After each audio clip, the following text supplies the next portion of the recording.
అంత కోపంగా చూస్తాను?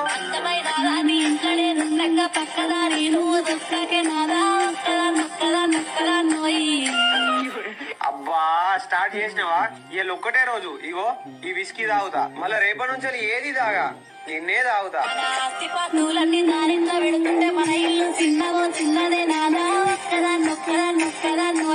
నీ ఇల్లు ఏం చిన్నవోనియా, సర్వం నీకే పెడతానగా, మళ్ళా దాని ఇంట్లో ఆస్తిపాస్తులని పెట్టినా అంటానవేంది?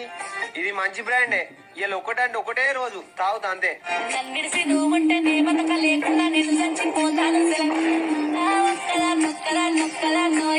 పొర్ని అవ్వ, ఇది సత్తాన వాటేగా. రోజు కోటర్ కి వాటర్ ప్యాకెట్ కి స్టఫ్ కు 250 పెట్టు, నాతో ఏడైతుంది 160తోనే బతుకుతా. అరే అంత పెద్ద మాటలు ఎందుకు మాట్లాడుతానవే? నువ్వు సత్తే నా బతికెట్లా? ఇగో నీ మీద ఒట్టు, ఈ ఒక్కసారి తప్ప జీవితంలో దీని దగ్గర పోను, నీ దగ్గరనే ఉంటా.